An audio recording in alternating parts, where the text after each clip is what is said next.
Plus cinema நேயர்களுக்கு அன்பு வணக்கம்.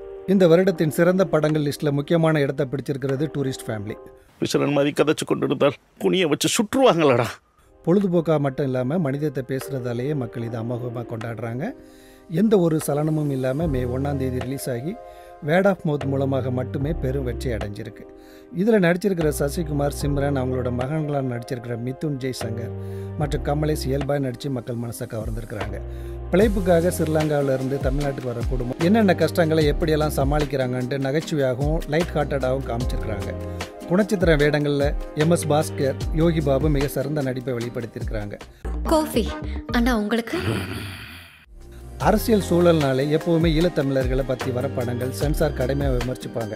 அந்த படங்கள் திரைக்கு வர்றதே அபூர்வம். டூரிஸ்ட் ஃபேமிலி எல்லாருக்கும் பிடிக்கிற விதத்தில் மனித உணர்வுகளாக பேசியிருக்கிறதுனால புறக்கணிக்க முடியாத வெற்றி அடைஞ்சிருக்காங்க. கேஷ்வா நகரில் ஸ்ரீலங்கன் தமிழ்ஸ் யாராச்சும் புதுசாக வந்திருக்காங்களா?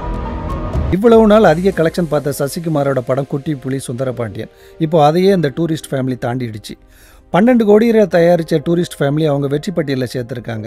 $1 மில்லியன் ஸ்டுடியோஸ் இந்த படத்தை தயாரிச்சிருக்கிறாங்க. வெறும் 25 வயசான அபிஷன் இவ்வளோ அர்த்தமுள்ள படத்தை எடுப்பார்னு யாருமே நினச்சிருக்க மாட்டாங்க. படத்தில் நல்ல கதை, திரைக்கதை உருவாகணும்னு மெனக்கெட்டது தெரியுது. பயமா இருக்கு. என்ன நடக்குமோ நடக்கட்டும். வருஷமாக ஏதாவது ஒரு நல்ல படம் வந்து பட்ஜெட் முக்கியம் இல்லை, கதை தான் முக்கியம்னு பாடம் புகட்டிட்டு போகும். டூரிஸ்ட் ஃபேமிலி மயில் இறகை போல் மனசை வருடி கதை தான் முக்கியம்னு, கதை நல்லா இருந்தால் மக்கள் பார்ப்பாங்கன்னு அழுத்தம் திருத்தமாக சொல்லியிருக்கு. என் உடம்புல கடைசி மூச்சு இருக்கிற வரைக்கும் நான் உங்களை பார்த்துப்பேன். இது போன்ற திரைப்படங்கள் தமிழ் சினிமாவிற்கு கண்டிப்பாக தேவை. இயக்குனர் நடிகருமான சசிகுமார் புதுமுக இயக்குநர்களுக்கு இதே போல வாய்ப்பையும் கொடுக்க வேண்டும். இது போன்ற சினிமா செய்திகளை ப்ளஸ் சினிமாவில் தொடர்ந்து பாருங்கள். உங்கள் அன்பிற்கும் ஆதரவிற்கும் நன்றி.